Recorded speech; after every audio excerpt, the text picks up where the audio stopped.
بسم الله الرحمن الرحیم. قدرمند لیدونکو اوریدونکو او ګرانو هیوادوالو سلامونه او احترامات مې ومنئ. نن اول د اپریل کال 2026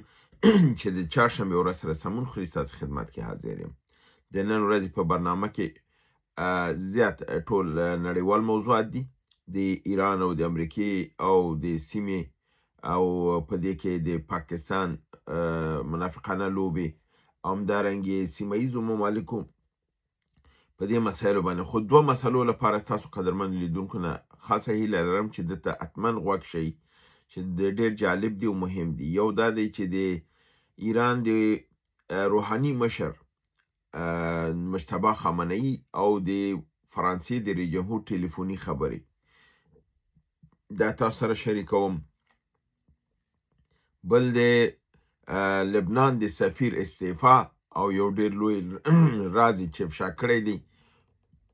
او ویلي دي دا مې همده لپاره دا راز افشا که خپل د مقام نه مې استعفا ورکړه ځکه چې پس له دې ماته بیا په دې مقام پاتې کېدل ممکنه نه و، ځکه د پیسه برحاله سفیر په ملګرو ملتونو کې او خپل د مقام نه استعفا ورکړه او دا راز افشا کړه. دا دوه خبرونه ډېر مهم دي، تاسو سره شریکوم. په عین حال کې جهادي راپورونه د خیبر پښتونخوا د سیمې نه چې په 11 د مارچ باندې هلته څومره عملیات شوي دي هغه ټول ستاسو خدمت ته وړاندې کوم. اول راځمه بعضې نور متفرقه وړوکو خبرونو ته. د ایران د بهرنیو چارو وزارت ویاند بقایي ویلي دي چې ځینې ملکونه ګاونډي ملکونه د مذاکراتو لپاره د خبرو اترو لپاره لګیا دي، لاس په کار شوي دي، اما ایران چون په حالت د جنگ کې دی بنان موږ ته خپل د دفاع او خپل د خاورې نه دفاع حق اولیت لري، نو موږ د هیڅ نوع کوم مذاکراتو ته نه کوم تمایل لرو او نه کوم داسې هیله لرو چې دغه مذاکرات وشي. دا هماغه ادعا ده چې پاکستان یې کوي چې دوی به د ایران او د امریکې ترمنځ په اسلام آباد کې ناسته کوي. ایران په تاکید سره دا ردوي او وایي چې دا لوبه به نه کیږي. همدارنګې دا خبره ایران د پاکستان ته هم ویلي دي چې ته په خپله دغه یو صلاحیت او دا نه لري چې فرضاً موږ دغه جنگ چې که مذاکرات ته کینو نو موږ یو نړیوال ضمانت غواړو، دا ضمانت خو ته هم نشي ورکولی او مصر او ترکیه او سعودي هم نشي ورکولی، ځکه چې دا څلور ملکونه ناستې په دې خبره کوي چې ایران څنګه دې ته قایل کو چې میز د مذاکرې ته راشي او امریکې سره کینه او دوی وایي تاسو ټول غلامان هستئ، تاسو خو دا صلاحیت نه لرئ چې دا ضمانت ورکوي او تاسو خبره که نن یې درته یو څپېړه درکړه هر څه درنه په میدان پاتې دي. بنان د ضمانت لپاره به د لوی قدرت رامنځته شي، که هغه چین دی او که روسیه ده. د همدې لپاره اسحاق ډار په اجالتا چین ته لاړه تر څو د چین د مشرانو سره په دې متعلق خبره وکړي او هغه دې موضوع کې داخل کړي چې موږ کوشش کوو چې د دې ترمنځ مصالحه وشي او دا جنگ متوقف شي. که ته د ضمانت لپاره امریکې سره خبره وکړي او امریکا ستا خبر ومني چې و ضمانت ستا بالکل صحیح وي، نو ته د ایران بیا مذاکرات ته حاضرېږي. خو تاسو معلومه ده چې دا کار چین نه کوي، ځکه چین غواړي چې دا جنگ دوام وکړي او امریکا دلته نوره مځپل شي، ځکه دې جنگ کې امریکا لګیا ده هر ورځ په میلیاردونو ډالر لګوي او دا د امریکا اقتصاد په ځمکه وهي، اقتصاد دا کېږي او امریکا نور هم تضعیفه کېږي، اسلحه هم مصرفېږي، ګودامونه یې خالي کېږي، لګیا د تولیدات کوي، هغه جنگ ته مواد نشي پوره کولی. په دې اساس باندې دوی لګیا دي چې هغه ته قناعت ورکړي. همدارنګې په نړیوال سټیج باندې د انګلستان صدر اعظم سټارمر ویلي دي چې موږ د خلیج فارس په جګړه کې یعنی د هرمز په مسله کې د ایران په خلاف د امریکې ترڅنګ جګړې ته نه ورداخلیږو او دا دغه په قاطعیت سره رد کړل. خدای ویلي چې د هرمز د خلاصون لپاره هر نوع اقدامات چې لازمي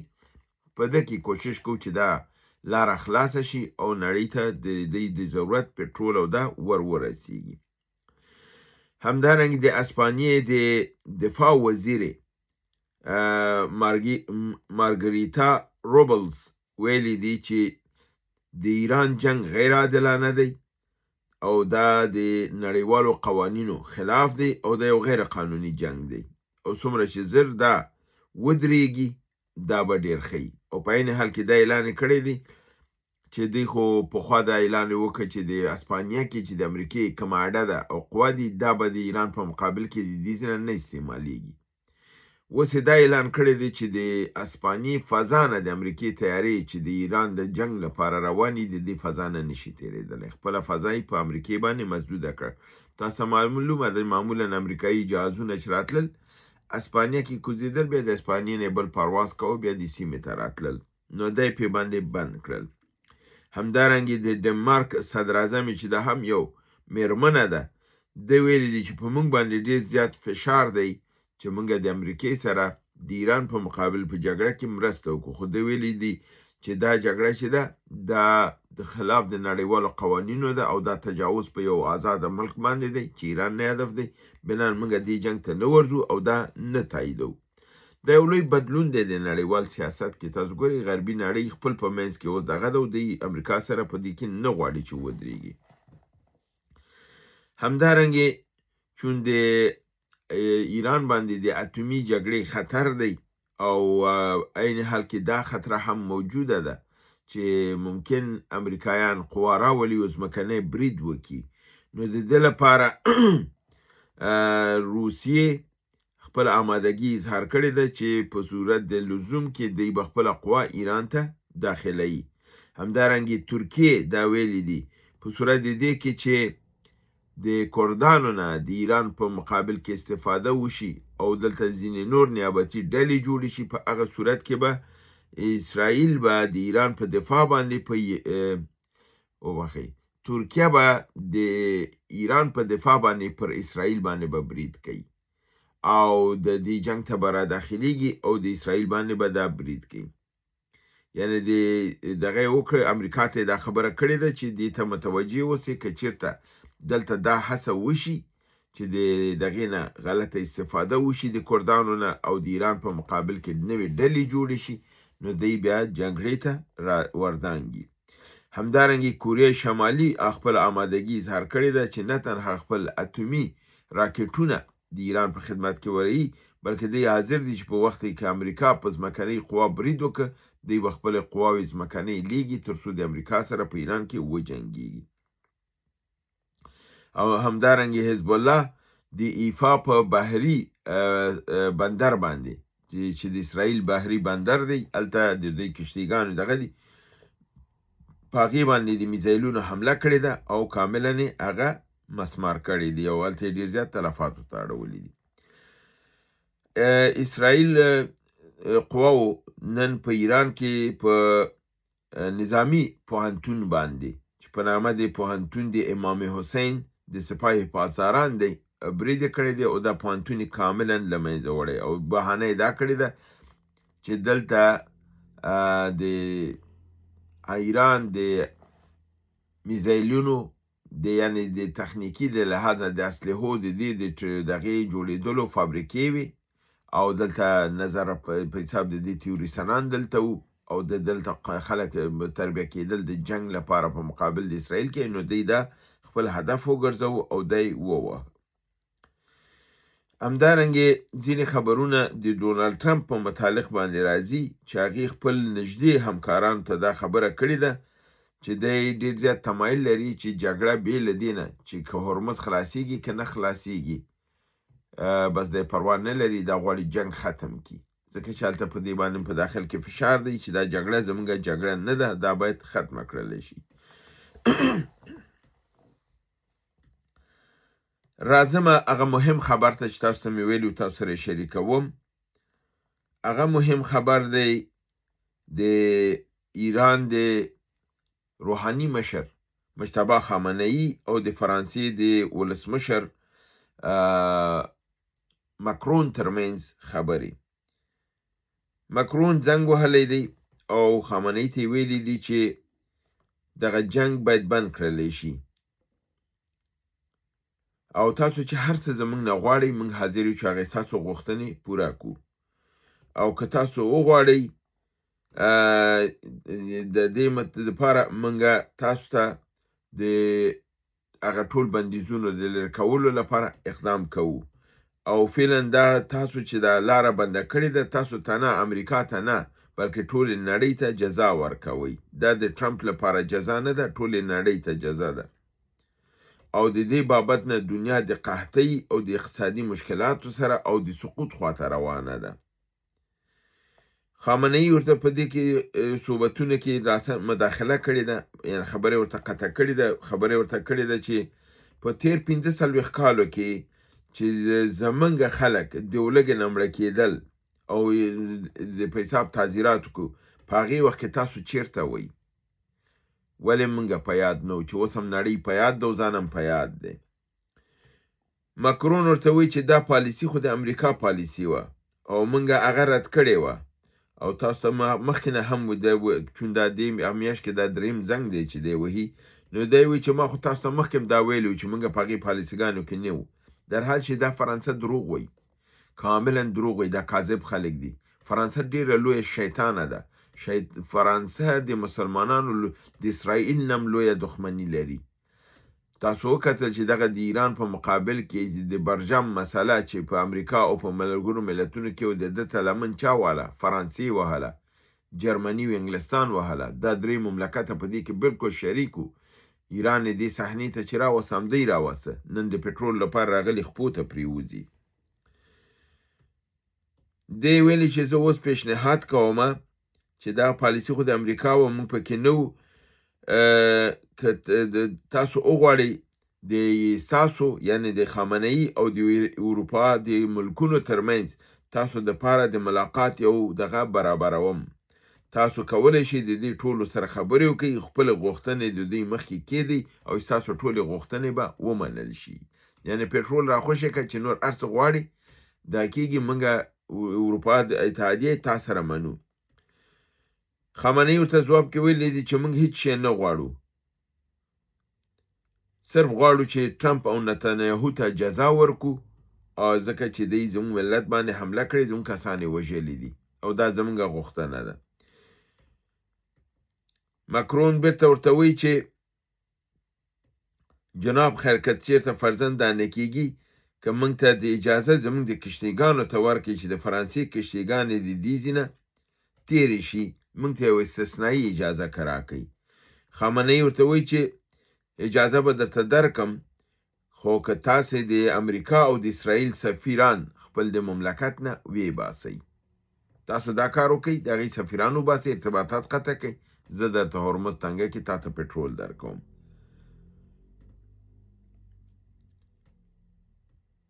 او بیا ویلي چې موږ د هغه چا سره مذاکره نه کوو چې د دواړو طرف ته به لوبه کوي یعنې فرانسې ته ویلي چې موږ سره لګیا خبرې کول ته د امریکا او د اسرائیل سره ولاړه سئ او دی ویلي چې زه له دې نه زیات نور څه ویل نه لرم دغه زما دغه ده د خامنه‌ای ویلي دي یعنې دغه خبرې چې ما وکړم دا دي او امریکا سره موږ سولې ته نه راځو او هرمز نه خوشې کوو تر څو چې امریکا خپل ماته کاملا ونه مني بل مهم خبر مې چې تاسو ته وویل هغه دا دی چې محمد صفا د لبنان سفیر په ملګرو ملتونو کې د خپل مقام نه استعفا ورکړله او د هغې دلیل یې دا وویلی چې ملګرو ملتونو تیاری نیسي تر څو ایران باندې د اتوم بم استعمال شي نو تېنه دا سوال وشو چې ملګرو ملتونو څنګه پر ایران باندې بم استعمالولی شي ملګرو ملتونو خو بم نه لري استعمالي خو یو ملک به استعمالي نو دی ویلي چې نه استعمال ملګرو ملتونو په دې شکل کې چې ملګرو ملتونو په هغه دسیسه کې چې اسرائیل او امریکا جوړه کړې ده چې په ایران باندې په تهران باندې به بم اچي د تهران به کاملا ختمیږي او دوی په نظر سره ایران به سقوط کوي کله چې دوی ایران نیسي په هغې نه بعد به ملګرو ملتونو دوی ته لاره جوړوي د دغې مسئلې نه به دوی وباسي او دوی ته به کوم قانوني مشکل نه جوړیږي او د دفتن جلسه به دایریږي او د ایران حکومت به ختم اعلانیږي دلته به د دې کېږي او دا به د امریکې په ګټه دغه کېږي نو دی ویلي چې دغه بم چې اچول کېږي خو بشر دغه کېږي، ملګرو ملتونو وظیفه دا نه ده چې د امریکا لپاره تسهیلات ورکړي، وظیفه یې دا ده چې د ده مخنیوی وکړي. نو چون دا کار دوی مخنیوی نه کوي او بشر وژل کېږي، نو زه د خپل د مقام نه استعفا ورکوم. دا محمد صفا د لبنان سفیر په ملګرو ملتونو کې چې خپل د مقام نه استعفا ورکړه. د ټول نه بل مهم خبر دا دی چې تاسو معلومه ده 3500 د سپیشل قوا او خاصه قوا یعنی واکنش سریع چې ورته وایي، یعنی د 2 ایربون قطعې دغه چې پاراشوټي کمانډو ده، دا چې دی راوړله دا په کویټ کې دی کوزه کړې ده او ویل کېږي چې ایران د مخکې نه د ده ته تیاری نیولی و چې دی پویو دا قوا راځي او دلته په کویټ کې په اډه کې به ځای په ځای کېږي. نو دی ورته مخکې تر مخکې نه سرحد ته 2 جیمر موټرونه وړي وو. د دغه موټرونه هلته دا سیستم یې ودرولی و. کله چې دا قوا راځي کویټ کې او هلته ځای په ځای کېږي، دی د دې جیمر په ذریعه باندې دا ساحه ټوله دغه کوي، جمع کوي، یعنی منجمد کوي چې دلته سیګنل کار ونه کړي.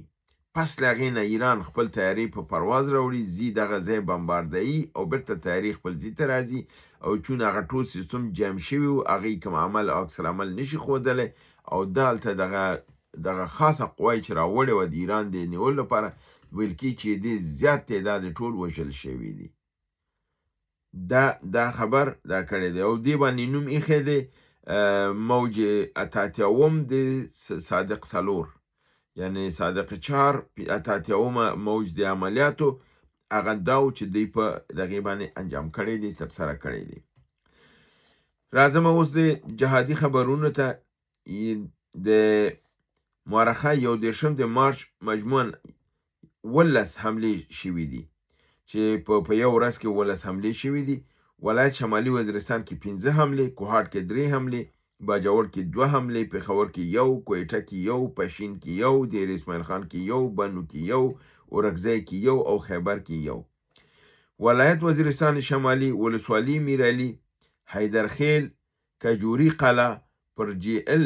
برید کې ځاني او مالی تلفات ور اړول شوي دي. ولایت وزیرستان شمالي ولسوالي میرعلي د خوشحالۍ